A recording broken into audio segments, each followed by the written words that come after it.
Hello, Warriors. Everyone ready for the Consumer Purgatory Index? Mary, AJ, everyone? Patrick, everyone's ready. Scott Henderson, highest shooter. You love renaming things, right? Well, yeah. Isn't it kind of like purgatory? Like the RSI, right? Oh, yeah, you remember that. Yeah, I haven't Of said course I the, do. I call it the Consumer Punishment Index. That's close enough too. So, yeah, we'll see if there's That is actually very accurate, Stel. yeah, we'll see if there's some relief. Because that's exactly what it measures. Oh, yes. Okay, so we had silver make a new high last night. Didn't confirm it. Did on some shorter time frames, and gold. Is this a failing rally, guys? What do you think? Could this be, something like this developing here, and we fail from here, and then pull back again, maybe back to the breakout? That would be kind of a natural place for it. Technically speaking, gold seems like it wants to pull back. Silver, though, doesn't have that kind of a picture yet, of course. Not yet, but if this turns. Yeah, of course it's not that they can actually take, separate directions, right? That's the only sure thing. Yeah, it's pretty close. I mean, this move in the gold silver ratio is big, but this was a head and shoulders that I recognized later, from 86 to 92, which would measure 80, and here we are. And look at this. I wouldn't short this index here. Okay, that for sure. So we'll see what happens there. Any feeling on how the dollar is going to react? It's pulled back. It's underneath the trend line, but so far it is a higher low. So I really don't know what to do with currencies here. Do you guys? Dollar weakness. I know how to react. Okay. Oh, Greg is here. So Greg is looking for maybe. Hey, Grega. Hey, Blake. Hey, Greg, under 101. Morning. To par, or you have a dollar index count for a low? Yeah, and I'm actually seeing much better shape of the pattern on the euro dollar. I'm looking there for a triangle and think it has a room for a push higher to 1.1, maybe even to retest these 2023 highs. Okay. In consolidation, yeah. Okay. Yeah, yeah, so we'll see what gets a lift with that. S&Ps, Grega? We are still in a risk on mode, and what would I like to highlight is actually that now that we are in a risk on mode, I think that there is room for 4,200, and maybe it's not bad to say that since March 14th, we have the euro and pound doing much better versus US dollar currently in this risk on mode rather than Kiwi and Aussie. So now when we are still in risk on mode, I think that euro, if stocks would really rally, I think that euro has a chance to break out of this consolidation. But on the opposite side of this, if suddenly, let's say that we see a collapse on stocks, a reversal, then I think that my focus will shift towards, in this risk-off environment, towards Kiwi and New Zealand dollar. Now from March, from mid of March, S&P 500 has made approximately 5% gains. Euro and pound has made around 2%, while Aussie and Kiwi are almost unchanged. Yeah. Okay, so we clearly see where these flows are. Okay. All right. So basically, all you have to do is look at a chart and see, and we've been talking, hammering this point home for weeks here, the relative weakness of Aussie, that chart and this chart and this chart and this chart are like two different markets. So, yeah, exactly. I mean, I know you're a technician. What is behind commodity currencies' weakness, since we're having a rally across the board in commodities, including WTI? So can you explain why commodity currencies are weaker? Well, that's a good question. Probably, I think that, I mean, if we look at the Kiwi reaction to the higher rates more than expected last week, I think that there is maybe speculations what Bank of New Zealand may do in the upcoming meetings. Probably there is less probability that they will do maybe another hike on the next meeting. So I think that there are speculators are positioned for no surprise on the next meeting. So if they will stick to this, I think that that's why Kiwi is actually weakening, because speculators are looking towards the next meeting. And yen, while the dollar was making new lows and you're looking for another low, yen has put in a higher low. On this next move down in the dollar, do you think the yen's going to hold 131 and it'll set up a second higher low?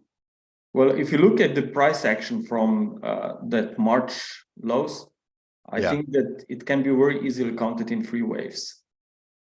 Okay, this is A, this is B, and this is C. Yes, but I have a resistance around 135. Okay. Yeah. All right.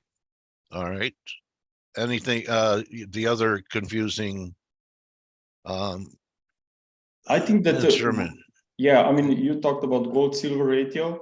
I see that gold, it can be building up potential wedge up here towards 2040. So I assume that maybe metals could be at the late stages of the current bull run, and that we could maybe face some higher degree correction here. Okay. Just would not, I mean, I would not be chasing these 2 markets up here. Of course, we can extend a little even higher, but I think they're a little bit stretched, so new correction can follow. It's exactly what we said with Cayman earlier today. Exactly that. So yeah, metals are kind of stretched, and obviously the CPI today is going to be moving things, but yeah, I wouldn't be chasing it higher now. Obviously, if you're long, like Cayman and I are in silver, then you can trade it in a different way, but I wouldn't be initiating new longs here. Definitely not. How about Bitcoin here? There are some people looking. Was this a wave 4 triangle, Grega? And this is a terminal thrust out of here? Well, yeah. And we know what follows after the triangle. Right. Final leg that complete the larger structure. So 30,000 also, I mean, crypto community always focus on these big figures like 10,000, 20,000, 30,000. Right.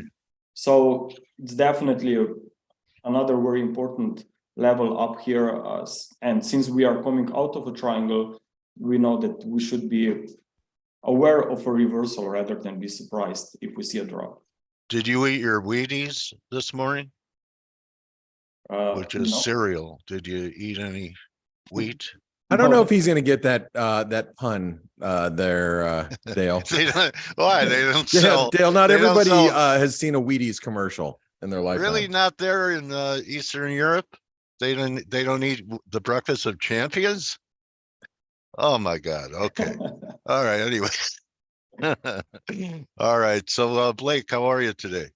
Good morning, Dale, and good morning, buddy. Team. It's exciting to be here on the day before CPI, or the day of CPI, before CPI, day of CPI. Purgatory index. Yeah. Yeah, there we go. There's wheat. We're I think we're all prepared. In the ForexAnalytix community, we were just in there talking about what to do in the event of strong or weak data, and that's going to be the reaction function. Like I actually took all my yen trades off going into today.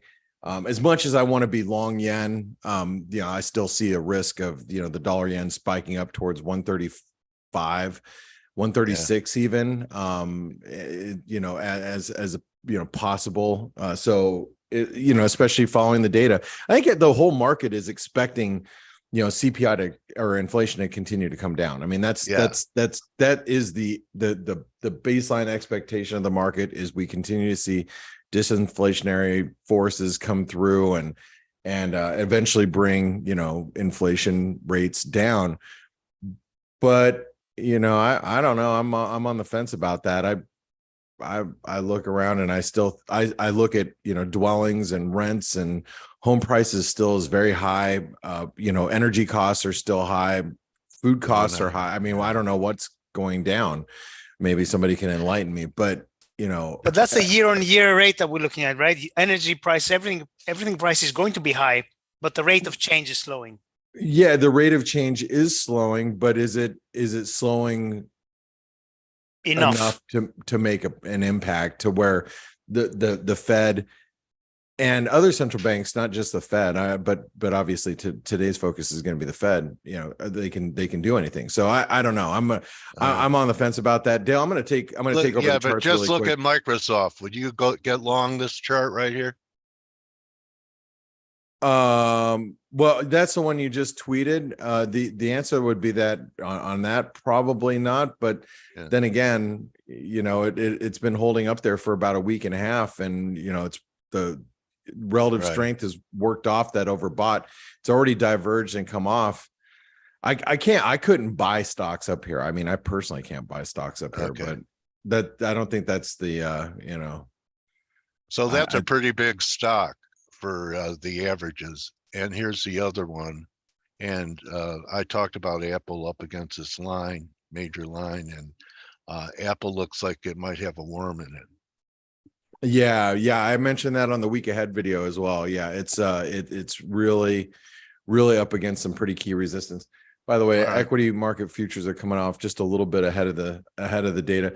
Grab them, buddy. Go ahead. Yeah, I'll grab the charts here. Grega, really quick, are you still around? Yes. Hey, what's your most important harmonic pattern that you're looking at right now that really is? You mean Elliott waves? I'm sorry, did I say harmonic pattern? I did. Yeah. It's early in the morning. It's still 5 o'clock in the morning here. I'm sorry, Elliott wave pattern that you're looking at right now. On the euro dollar, the bullish triangle. Okay, so right here. Yeah, exactly. Okay, so here's your count. Now, today, if the data is strong, the euro should come under pressure. So we should see the euro back below 109. Would you be a buyer there if the data is, strong? I will wait on a close today, and if we will remain stuck in this triangle, then probably I will be looking for longs tomorrow. Okay, all right. And this is a little bit longer term view. You see the euro capped around or just above the 110 level, something like that. Yeah, exactly. Okay, all right, fair enough. And thank you for being here today. And by the way, for those of you that don't know, I actually have to drive to New Mexico for the weekend, and Greg is going to be doing the week ahead video. So you guys are really going to be in good shape. You're going to get a look at all the Elliott wave views of the instruments that he's looking at. And by the way, if you want them, you can always get them here on ForexAnalytix. We had covered 30 instruments and his views, whether you're looking at the Canadian yen ahead of the Bank of Canada, or you want to see crude oil and what he thinks is going to happen in crude, you can get it right here. Now, K-Man, what are your thoughts today ahead of today's news? Yeah, we talked about it on the flow show. We both expect somewhere in line with expectations, which would mean inflation is slowing. It's going to take a print on the headline 5 or below to really shake things up. But yeah, it could be here, and I don't know whether the core CPI, whether it's going to print higher or not. I mean, I think it's the expectations are pretty fair, and in which case we are just going to continue with a grind. If in turn we get a low one, since euro is already well paid, I can see the euro shoot through at least retest the recent highs. And on a sticky one, I'd say dollar yen has a chance to really go and test at 134, 134.30. There's a lot going on in this zone between 133.80 and 134.30. There's a trend line coming in around 134.30. The top of the daily cloud is at 134.10-ish. and the latest highs are all pointing at that 133.80, 134. The figure is going to be the close is going to be monster important today on the dollar yen, in my opinion. If it closes above, I think it opens the way to, yeah, as you said, 136, 137, perhaps. Yeah, this is one of those, and I'll tell you guys and give you a little bit of a freebie for those of you that are not in the ForexAnalytix chat room. I am still looking to play this on the short side. And if we get a strong print today, the date, obviously the instant and binary reaction should be the dollar strengthens immediately. I mean, let's call the data, let's say, for argument's sake, let's say the data is well outside expectations, whether it's strong data, which would elicit a move like this, weak data, which would elicit a move like this, well outside what that market is expecting. We should expect a binary, real strong up, real strong down move. I am selling a strong move higher if we get a really big print. Like if, let's just say the CPI data comes in year over year, it comes in at 5.7%, and month over month, we don't dip, we actually go up to 0.6%. Let's just say for argument's sake, if something like that happens, the dollar yen will scream up to 134.50, as K-Man's just saying. I am going to sell into that because I think that the yen will pick up the baton as a risk-off currency. So I would be selling into that. So that's just a little freebie, let you guys know how I'm going to be playing the dollar yen. Hey, man, while you're here, let me ask you this. What are you going to do with the Canadian dollar? Because the dollar Canadian's been really strong. Well, actually, let me take that back. The Canadian currency has been really strong. Crude oil's been, holding up very well. We have the Bank of Canada today. What are your thoughts going into today? Well, they're expected to keep the yields unchanged. So I guess the message they attached to it is going to be the important one. They already hinted at a pause. They were pretty mellow on the last meeting. So I guess that the wording is going to be more important, unless, of course, they surprise, thanks to the good jobs. The market still being very tight, that they would do a 25 after all, then the Canadian dollar should even strengthen much more. On the other side, if they keep their prior bias for a pause and really waiting and thinking that inflation is coming off, then in turn we could have some move to the downside in Canada. But would I play it against the dollar? I don't know. There's one currency that really stands out for me right now, and that's the euro. And the market is really still focusing on real divergence now between the ECB and the rest, because the ECB is still slated to hike by 0.5%, where the rest is all slowing down or pausing. So I think there's some stuff to do on the euro crosses this afternoon as well. If you get a real good risk data on the US CPI, I think euro dollar shoots through, but then all the euro crosses are going to go higher as well. Yeah, I mean, you look at the euro sterling's bouncing off of really, really critical, like long-term triangle support.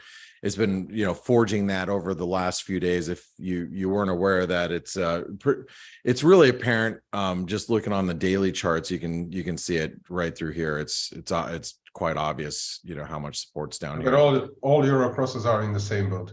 Yeah. I for those of you that don't know, I bought some euro kiwi yesterday. We're on a breakout, and I'm looking for channel resistance up here around 178, maybe even a little higher than that too. I mean, these are the types of currencies, and we talked about this did we talk about this yesterday here or on the morning edge? I can't remember. Oh no, we talked about the euro crosses here. I think on the F.A.C.E show, how, we get a little risk off. These euro crosses, they look strong, and they tend to act very well in a risk off environment. And you can see that they are threatening some upside breakouts. I think that it's definitely worth noting. So thanks for bringing that up. The some of the euro crosses will act differently on depending on how it comes out for risk. Like for instance, if it's risk off, yes, your euro commod crosses will go higher. If it's risk on, then I think euro yen pushes through as well. Yeah, and yes, that's right. And the euro yen is breaking out. I mean, I closed that short for a loss yesterday because, you know, it started to break near 146, and I'm like, yeah, I don't want to be shorted anymore. This, I mean, we could be right back up here at 147.50 pretty soon. So yeah, a lot of action in the euro crosses for sure. Thank you, K-Man, for your comments. Let's move over to Stelios. Good morning, Stel. How are you? I'm very well, thank you. So what are you thinking today with precious metals? You know, I know you always have one eye on precious metals, and we have silver that's just, you know, holding on to its gains and forging new highs as the breakout just is sustaining. I mean, if you're short silver, you're going, geez, it's overbought. The daily sentiment is high. You know, it's too bullish.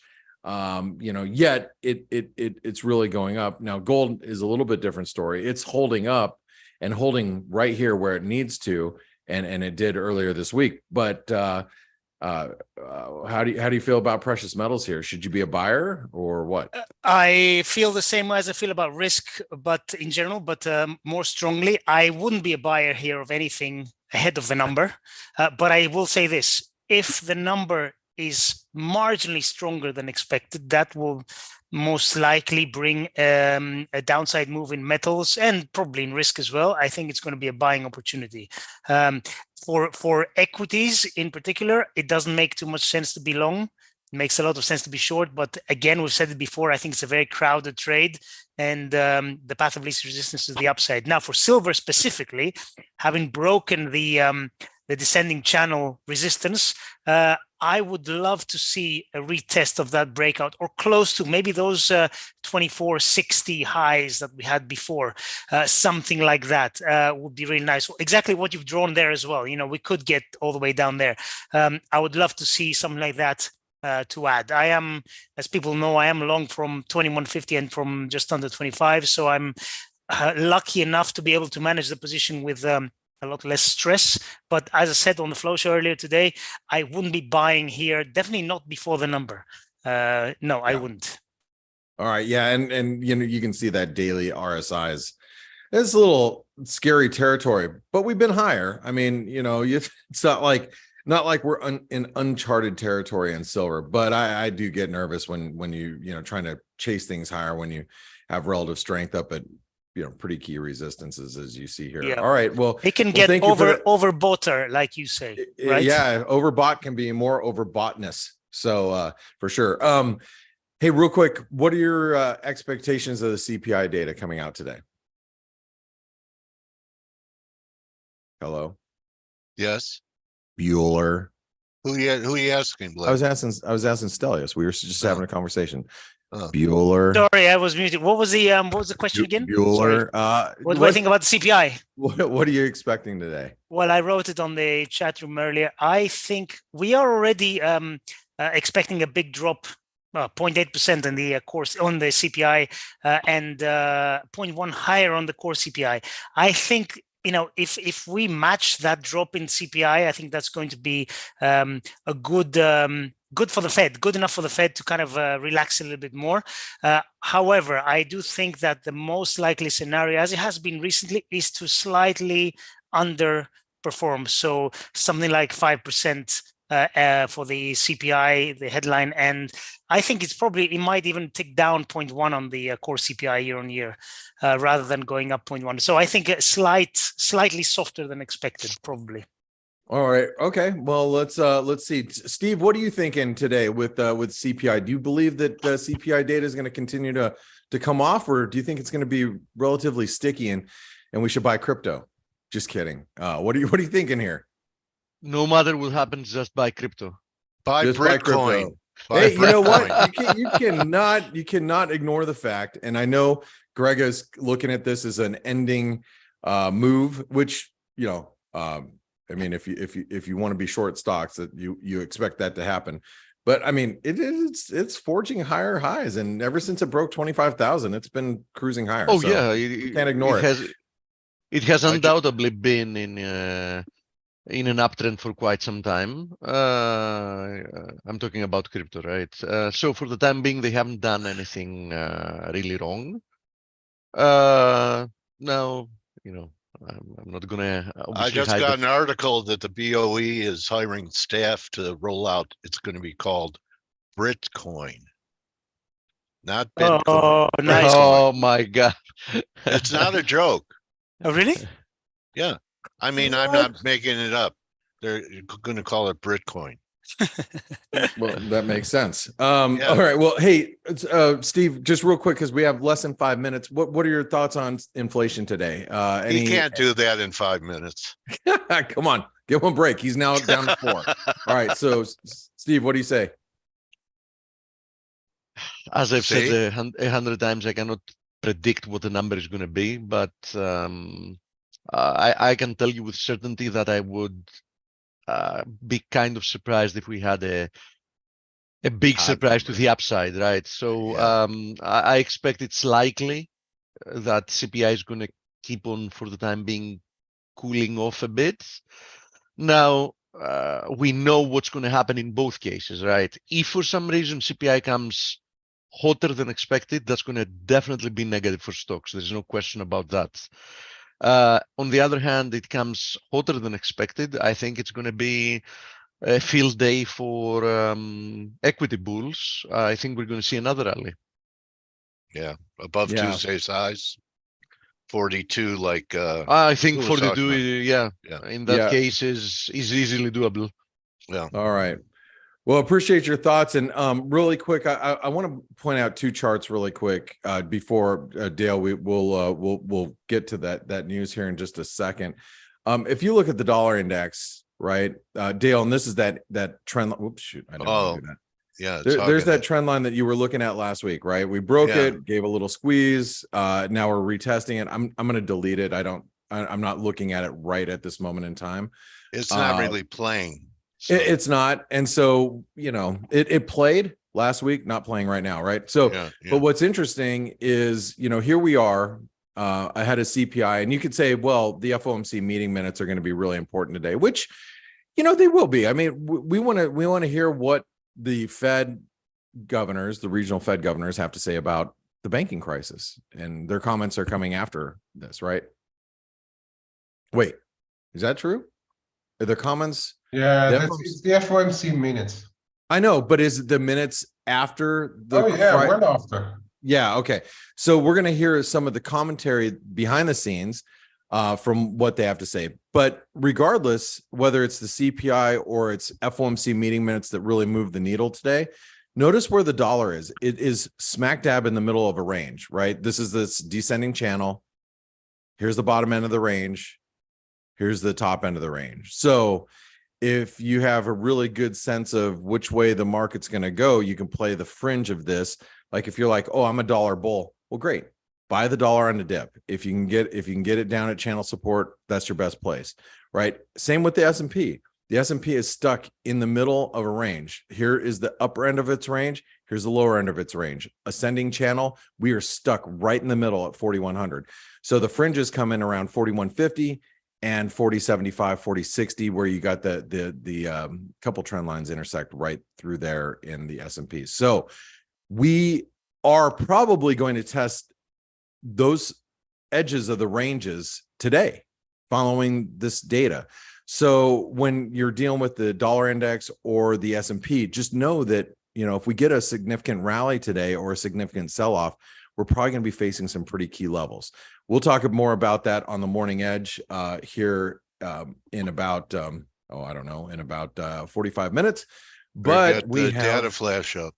Yeah, we got data coming up in approximately 30 seconds. So you got the S&P right here. I'm sorry, real quick, Stella. Here's the bond market. Go ahead. Go on. No, go on. Nothing. Here's the dollar index right here. You're going to see the dollar index right there. S&P bonds. The data flash. This comes with ForexAnalytix. I'm going to put it right there because we're going to see that data as it's being released. And we got about 10 What were you going to seconds. say, Stelios? If it comes in line is the question. I think if it comes in line, we'll continue as we were. So grind higher in risk, I agree with you, grind Stelio. lower in dollars. Yeah, I that's agree with you, probably Stelio. likely, right? Yeah. All right, let's see.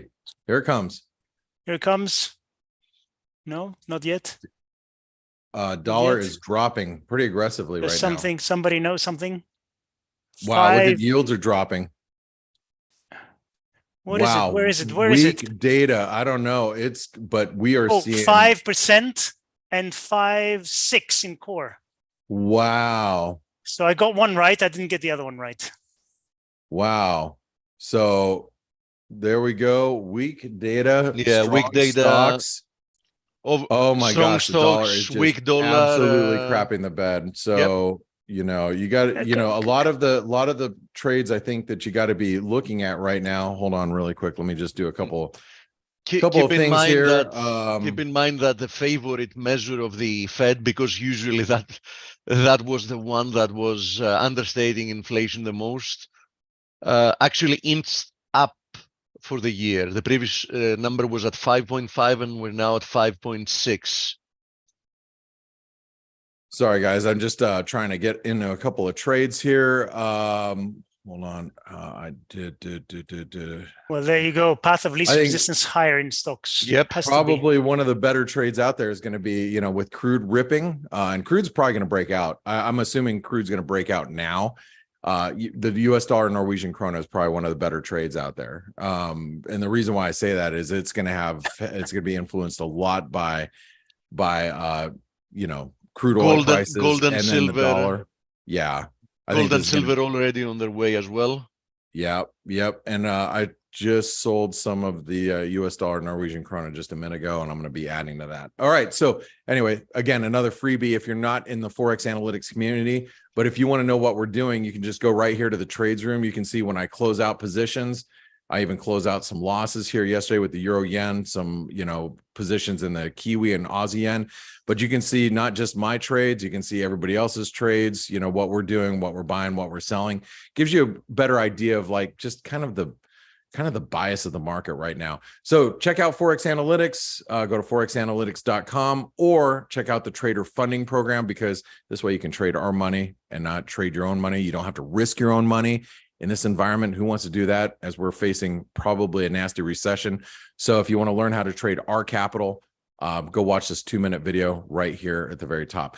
All right, Dale, Grega, Steve, Stelios, and K-Man, thank you so much, team. I think Ryan comes back tomorrow he's been in Spain. So Yes. It'll be nice to have Ryan back tomorrow, right? For the Flow Show? Correct. All right. All right, guys. Thank you, everybody. Nice job, team. Yeah, great job, everybody. We'll see you tomorrow morning. And for the ForexAnalytix crew, we'll see you guys in about 45 minutes on the Morning Edge. Thank you, Blake. All right, Thank you, thanks. everyone. Thank you, guys. That's why they call you the Dream Team. Thank you, Dale. Well, that's why I call you. I don't know if they call you, but I do. Michael Fall, I'm looking forward to having a conversation with you, and very nice to meet you. Welcome to F.A.C.E. Thank you very much for having me. Good to be back on the show. Oh my gosh, my memory, huh? We've done this. We've done this before. How long ago? A few months ago, I think I was on maybe December or early January. I'm really slipping then if it was only a few months. So Hey, no All worries. right. The market's been choppy, so it kind of takes well, away you everyone's know. energy, right? yeah, anyway, it's also the decades of doing it. So all right, Michael. So why don't we just start off with the triangle you're looking at here in the S&Ps? Where would we break out? Yeah, so I mean, I think everyone's just been talking about how beneficial the CPI data has been for stocks here, and I kind of Yeah. want to maybe temper expectations a little bit as Okay. we're now kind of gapping up into basically the upper range of what's been consolidation here for the long time. So just looking at the SPY chart here, pretty basically, right, pretty Yeah. kind of typical little rising wedge pattern, and we need to basically get confirmation before this move happens. Where What would we've- that come in the SPY? I think the S&P's cash would come in around 4,200. Yeah, so I'm looking pretty much the same areas, like 415 to 420, that kind of range. I'm looking for volume to step in and basically confirm these moves. As long as we're continually seeing that sort of decreasing volume pattern inside of a consolidation range, I need to see that, hey, we're actually seeing that momentum breakout and actually seeing that enthusiasm step in and give me a little bit of confidence. And so we haven't seen these big gap ups continue. We tend to see those moves kind of reverse in the short term and then find support and go. So I think today maybe the risky trade or the challenging trade is kind of chasing this move higher immediately. Okay, so S&Ps, do you break it down into sectors, or you tell me what you teach people and what you trade? You trade all instruments, or do you have a focus on just certain markets, or do you screen a lot and then just go to wherever the opportunity is with your people? Yeah, so I pretty much do the same thing I did at the fund I worked at. I focus on a sector. So mostly these days it's mega cap tech. That's where most of the liquidity is if you're going to be trading stocks or options anyway. Okay. So my focus is really on those high liquidity names with kind of, minimal spreads, limited slippage, or at least less opportunities for sort of execution errors. So really my focus, especially on a day like today, where we're going to be so data driven or kind of really waiting for even more headlights with FOMC, it's going to be really just focusing on the leading names. So, okay, so let's take a look at Microsoft, because I have it. It won't do it, at least on the opening. You have potentially a breakout failure at 262. Yeah, so there's a couple things here, right? We kind of have a little bit of evidence of now this kind of zone basically being dipped out, right? We've kind of seen a few times opportunities for bears to reclaim control there, and they failed in their attempts to do so. And then now a pretty nice gap up kind of gets us stuck in the middle of inside of, say, this consolidation range, right? So we'll call this like the upper range, right? This the lower range, and we're basically stuck in the middle. So it's hard to say that we're actually going to get a breakout until that resolution is kind of out of the way. I would say maybe like that 291, 290 area starts to give you a little bit of joy, where you have a shelf that you can kind of bounce off of, and then some thin wiki price action above. But I think as long as we're still sort of under that 300 psych level, there's a little bit of an opportunity where Microsoft can reject really easily. Maybe the path of least resistance, right, is kind of fill this gap here, right? This kind of like 297 gap, this sort of area. And then that becomes your spot.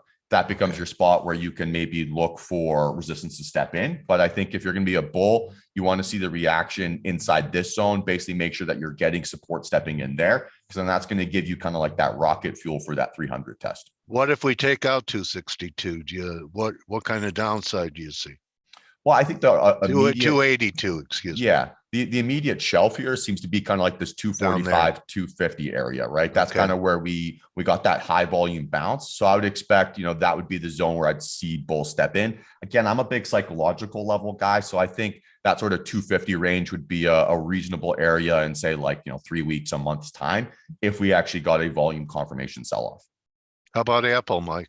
Yeah, I love Apple. It's one of my favorite names to trade, especially because it continually acts as like it's such a good leading name, like even more so than Microsoft. I feel like if Apple's getting stuck, then that's going to bring it down a lot of things with it. Same thing, like we just talked about, how there's a little bit of like a shelf here where we've kind of find that dip support.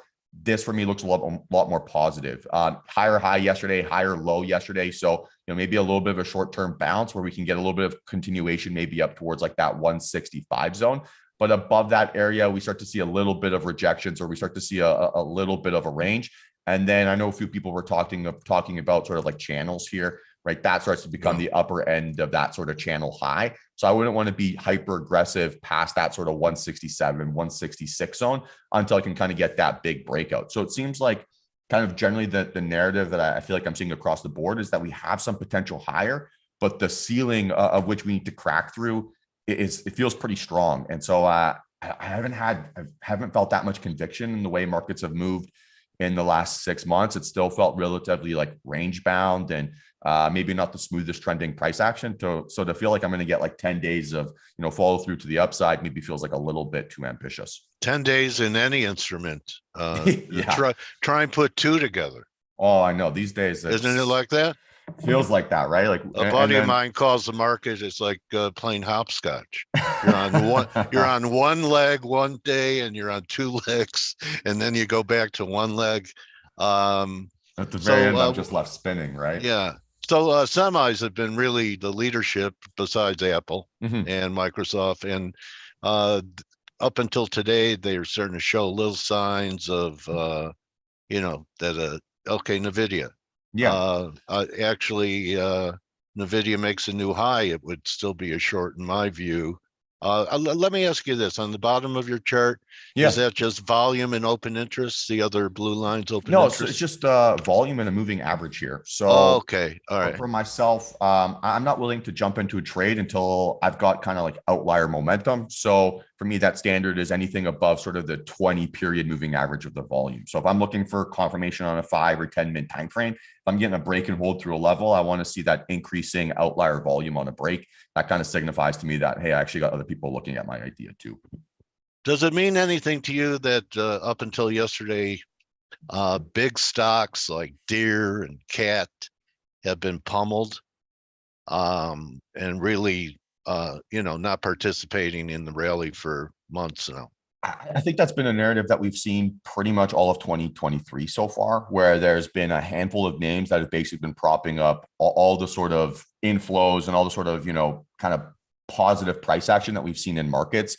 And so everything else seems like people are almost moving to these like identifying safe havens inside the equity space and kind of loading up into those names and then kind of moving away from everything else. As for like specific sector stuff or agricultural things, I think it's people are just willing to call Apple less speculative than a Deere, I think is really what it comes down to. And they're more willing to kind of put some emphasis there. But from my It's like a perspective, safe haven trade now, isn't it? exactly. Yeah. And from my perspective, it just doesn't feel like a very healthy market when only, 10% of participants are actually showing that much strength. Talking about it not being a healthy market, I remember hearing from Larry Williams decades ago that the market really isn't that bullish if you're getting rally in gold at the same time. And the miners, did you catch the miners? I mean, they've been the trade of the quarter, and really over the last 30 days. You have a view on like GDX or anything like that? Yeah, let's bring up GDX here. So for myself personally, like if I'm trying to catch this move here now, I'm too late, right? The move was getting in a month ago, was anything along those lines. So I think really the most logical step here, right, based on just a pure like technical analysis thing, would be to start looking for high volume rejections basically inside the zone. Can we defend maybe this gap here, right, towards like 36.70, something along those lines, and then look for a fade? Or I would need to see a really aggressive pullback into essentially this, like we'll call it breakout here, right? 29-ish. 30. Exactly. Yeah. If I could find some support along those lines, that becomes a more logical risk reward setup towards kind of getting a little bit of a move. But I think if I'm trying to chase it at this point, I'm getting like a FOMO play here. Okay. So I'm getting a feel from talking to you. Do you teach supply demand areas and your students to look left? And because, I hear you talking about support resistance a lot. So I would say that's generally my focus. I'm a big believer in just simple is beautiful. So look for daily high and low breakouts. I'm a simpleton then. Yeah, exactly. Right. That's the way to be. But weekly highs and lows, right? Monthly highs and lows. I'm expecting a reaction around those zones. And then basically looking for volume and candles to tell me the same story. So I'm really trying to keep things as kind of basic and simple as I can there. And then really my favorite way that I've been trading over the last even 3 months or so has just been using Bollinger Bands for like reversion to the mean type strategies, where we open up outside of say an upper or lower band and kind of think that we're going to get some price action kind of climbing back down towards sort of the middle or back up towards the middle. And I found those to be probably my most successful trades so far this year. Okay. We had that OPEC announcement a week ago and crude gapped up, hasn't made much progress, but are you seeing anything in oils? Because that was the big leader, the big star last year. And this year it's given some back. Okay, there's Exxon. Yeah. So I'll play my exposure this with stocks. And I think this is telling us kind of that needs to consolidate, catch its breath after such a big gap up, right? So we are wedging a little bit here. We've kind of got a nice, like little possible bull flag setup, but that's a big gap up, right? So you would think that it probably needs to catch its breath. Let's get a breakout back up and over sort of this like 117.30 zone. And then you've got a path towards that 120 barrier pretty quickly. But we need to be defending or consolidating inside this wedging that's a big move, right? Going into earnings. So it's scary to want to front run this. But I think maybe the path of least resistance. I think it's the same thing across sort of metals, commodities.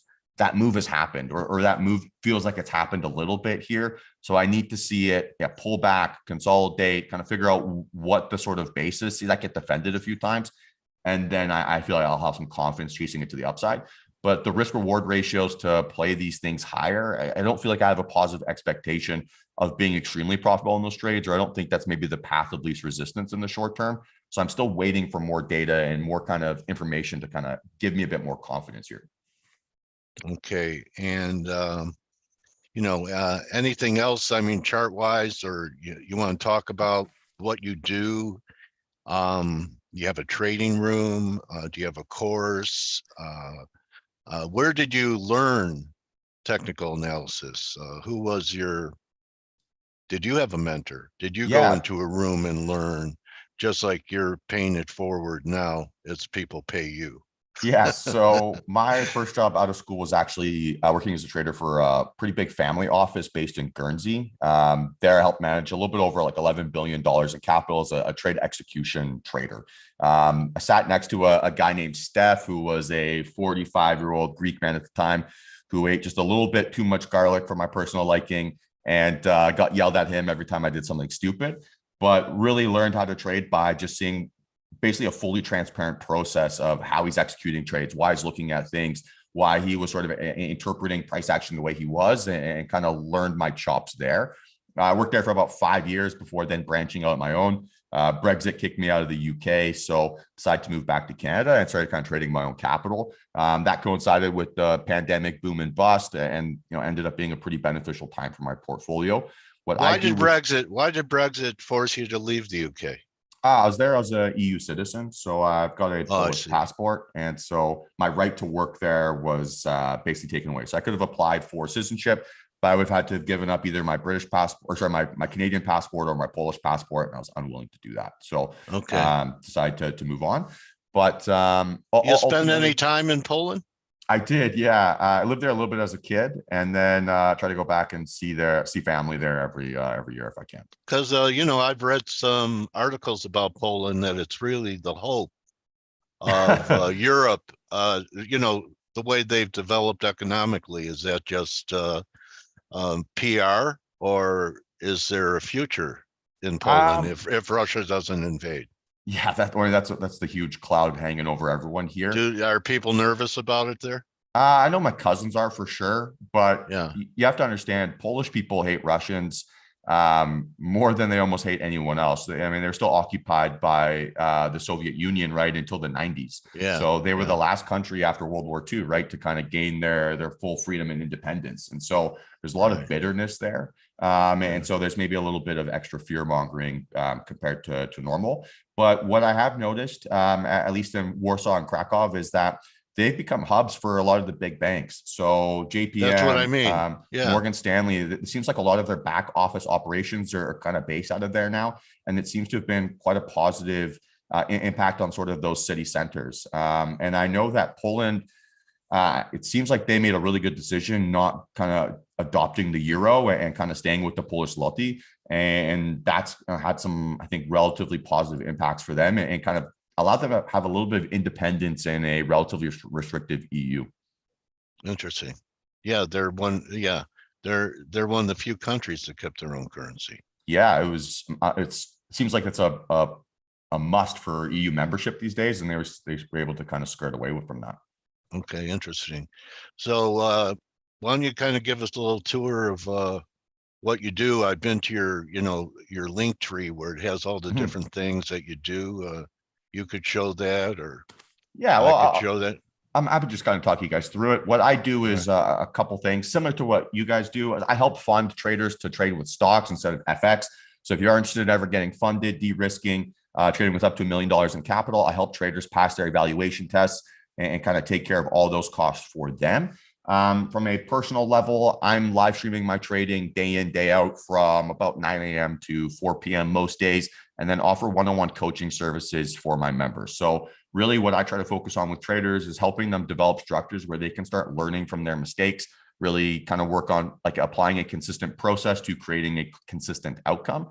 And then if you're really able to do that, then, once you have that proof of concept, scaling and growing and kind of finally compounding some of your trading starts to happen much quicker. What I kind of noticed with a lot of sort of starting traders or traders who are kind of stuck in the middle of not really getting that progress that they want is they're trading too many ideas, or they're trading too many different types of setups. And they end up kind of confusing themselves on what they're trying to do.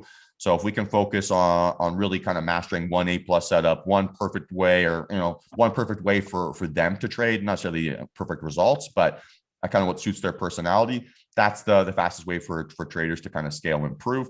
And so that's really what I do on a day-to-day basis. But my main focus is trading. I love working with other traders because it helps keep me accountable, and I find it a lot of fun. But ultimately, day job is day trading, and I couldn't imagine doing anything else. Okay, so most of your stuff is okay. I discovered that at the end of near the end of the interview that you're mainly day trading. You're not swing or position trading at all. Yeah, I do have a long-term portfolio, but I add to that systematically, not discretionally. I guess it's a little bit of a habit from my hedge fund days, but we weren't allowed to do any discretionary trades just for like kind of compliance reasons. Yeah. So all the stuff I was allowed to do was just buy indexes and, every quarter add to your position, stuff like that. So that's pretty much what my long-term portfolio is. I maybe have a slightly different time horizon than a lot of other traders, as I'm just turned 30. So got a few years here where maybe my entry timing isn't as important to me. If I've just got kind of, 10, 15 year horizons on some of my ideas. So I try not to overcomplicate it or give myself kind of biases for my day trading. What's the shortest time frame that you trade off of, and what's the main TF that you trade off of? Yeah. So and do you go in between them for different looks? And the last question, do you ever look at a monthly chart? Yeah, so great questions. I'd say for confirmations, I'm generally looking on the 5, 10, 15, or 30 min time frame. And then my setup triggers. Yeah, my setup triggers are then on the daily or monthly time frame usually. So I'm looking for the short term to kind of sync up with the longer term trend that I'm seeing. And then really the first sign of strength that kind of confirms short-term trending price action is back with the long-term trending price action, that ends up becoming my entry signal. Okay. We're getting a question. How much does your course cost? Yeah. So it depends on how much you want to get funded with or how much you're willing to trade with. But it can start from as little as $99 a month and go to anywhere for $375 a month. Okay. And that $375, is that applied to an assessment? Yeah. So I cover all your evaluation fees for you. So it's just one simple cost and gets taken care of on my end. Oh, okay. So it's only one time. No, it's a monthly fee, right? So $370. Yeah. Okay. But that covers your evaluation each month. Oh, so you have it on a repeat basis. Okay. Yeah. And how much do you fund people with for that amount of money? That's 100K. 100K. Okay. And anything you want to add, like the most important thing, Mike, that you tell your people, if there's one lesson or one thing that's top of mind every day when you sit down at your desk in front of your trading platform, what would that be? Yeah, the thing I've been focusing on the most this year is being deliberate decision making. So planning out your entries, planning out your stop losses, making sure that all those kind of variables that you can control, you're actually controlling them and you have conviction in your ideas. I think impulsive decision making or impulsive trading can work when you have a 2020 COVID bull market, but when you kind of get a little bit of choppier conditions and you have a little bit of some challenging times, you don't want to be rewarding bad processes with good results because that ultimately crushes you on the way down. So the more that you can kind of separate and break down your trading and kind of into kind of like a flow chart, the more deliberate your actions are going to be, and then the more consistent your results are going to be. So just don't let fear and greed trick you into making a decision you don't want to make, and just really focus on the variables that you can't control. Focus on the variables you can control. Michael Fowl at DTR_trading. So yeah, Mike, I'll remember you next time.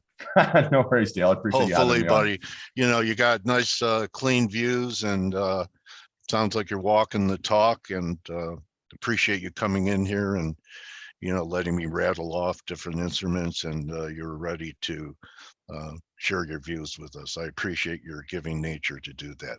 Ah, that's my pleasure. It's my favorite thing in the world. So if I can talk to other people about the markets, I don't have to bother the people in my life who are sick and tired of hearing about All right.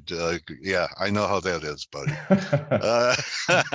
them. So anyway, Michael, thanks so much for being here. Good hunting. Hope you have a great spring trading season, and all the people that you train become masters. Appreciate that. Thank you very much. I hope you have yourself a fantastic quarter too. All right. Michael Fall, everyone. Thank you. And listen, you can join the team in 20 minutes on the Morning Edge. And I hope everyone's okay after the Consumer Pleasure Purgatory Index. I don't know. I feel like things are a lot cheaper now. How about you? I'm going to go out and buy some eggs now, see if I could get a discount. So thank you, Anthony, and all you guys for being here. Consider becoming part of a community. Be part of a community and trade with traders who are better than you, and you'll rise to their level. And there sure are a bunch of them in ForexAnalytix community, in their chat rooms every day, building each other up, sharing ideas, supporting each other, especially if people are new and need some help, because we all remember what it was like to start. And we all want to help people avoid the landmines that have blown off a limb or two from our account. Thank you, Mary. And listen, guys, good luck today. See you tomorrow. And don't just count your pips, count your blessings. Adios.